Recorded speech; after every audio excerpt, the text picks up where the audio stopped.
So you think you know the story of the US dollar and gold, right? Well, what if I told you it isn't the whole story? Today, we're going to unlock a secret, a hidden financial mechanism, a kind of backdoor that could completely change how you see the global economy. All right, let's start with what we all think we know. The year is 1971. President Nixon gets on TV and basically tells the world, that's it, the dollar is no longer convertible to gold. He slams the door shut for foreign central banks. And just like that, we entered the age of fiat money. You know, currency that's basically backed by nothing more than a government's promise. And gold? Well, it was officially demoted. The famous economist John Maynard Keynes called it a barbarous relic, basically a thing of the past. But here's the thing. What if that's not the end of the story? What if, hiding in the shadows, the Federal Reserve kept a secret back channel to gold? A hidden window, if you will, that's only opened in the most extreme, world-ending crises to stop the whole system from just collapsing. Okay, so to really get this secret, we first need to do a quick refresh on the official story. You know, the one about the original gold window that we all learned about in history class. See, the whole post-war system, Bretton Woods, it was all built on a promise the U.S. just couldn't keep. Why? Well, spending on the Vietnam War was through the roof, and the government was printing dollars like there was no tomorrow, way more than they had gold to back it up. So when countries like France started, calling their bluff and asking for actual physical gold, the whole thing just fell apart. The U.S. basically defaulted on its promise, or at least that's the story we were told. But it turns out, after this very, very public divorce between the dollar and gold, the Fed never actually cut the cord completely. No. Instead, they built a secret bridge, a back channel to gold, but one that was only available to a very exclusive club. Now, this isn't some physical place you can go visit. It's a web of secret prearranged deals. It's an emergency lifeline for the entire financial system. I mean, the official term is a gold-collateralized loan, which sounds boring, but what it really is, it's the ultimate in case of emergency break glass button for the world's central banks. So you're probably wondering, how does this top secret thing actually work? Let's get into the mechanics, because its real power, its genius really, is just how simple and fast it is. Okay, imagine this. A major crisis hits somewhere in the world. A friendly central bank is on the brink of collapse and needs billions of US dollars, like yesterday. So they make a call. They pledge the gold they already have stored in the New York Fed's vault as collateral. And poof, the Fed instantly creates and wires them billions of dollars. Think about that. There's no messy debate in Congress, no public panic.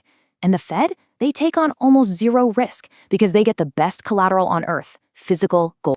And the most incredible part, the gold never even moves. I mean, not really. It's all just a paper transaction. Deep, deep beneath the streets of Manhattan, in the New York Fed's famous vault, someone just changes a label on a pile of gold bars. It goes from Germany's gold to collateral for the Fed. No armored trucks, no planes, nothing. The outside world is completely oblivious. And that secrecy, well, that's the whole point, isn't it? I mean, can you imagine if a major country suddenly had to dump hundreds of tons of gold on the open market? It would be a giant red flag, signaling total desperation. It would cause a global panic. This secret window lets them get the cash they need without anyone knowing. It's like privately pawning your crown jewels to the Americans while telling the world everything is just fine. So this window, it's not just about preventing panic. It does something else. It creates this hidden global power structure, a club. And this club has very, very clear membership tiers. It creates this tiered system of financial power. In Tier 1, you've got the gold card members. Think Germany, France, Italy, nations that keep a lot of their gold in the New York Fed. They get direct access to the window. Sure, they have a seat at the big table, but it also means the US has a ton of leverage over them. And then you've got everyone else, the Tier 2 and Tier 3 nations. They're on the outside, looking in, totally left out in the cold. But the countries that are excluded from this club, they're not just sitting around feeling sorry for themselves. No way. They're playing a different game. They're building their own parallel system. You look at countries like China and Russia, they've been on an absolute gold-buying spree for years, and they're making sure to store that physical metal at home. So what you're seeing is this new geopolitical divide forming, and it's not based on ideology anymore. It's based on a very simple question. Who has the physical gold? And you know what's wild? It seems like the global regulators are quietly admitting this is happening.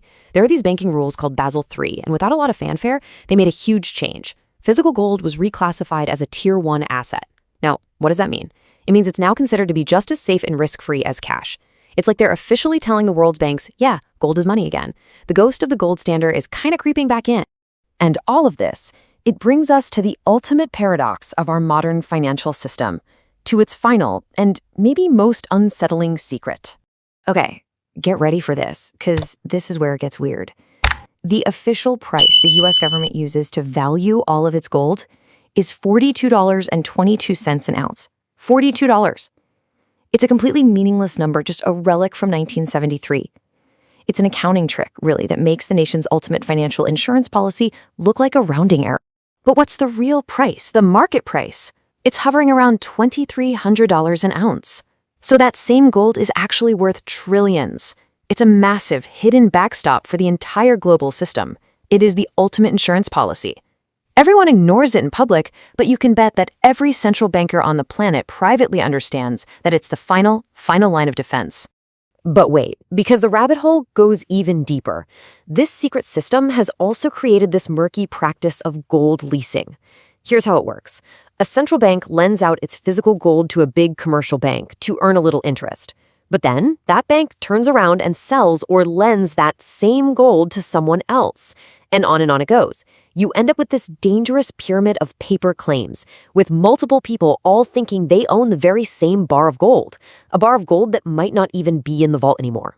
And that brings us to the final, most chilling question of all. Did you know the US hasn't had a full, independent physical audit of its gold reserves since the 1950s? We're just told to trust that it's all there.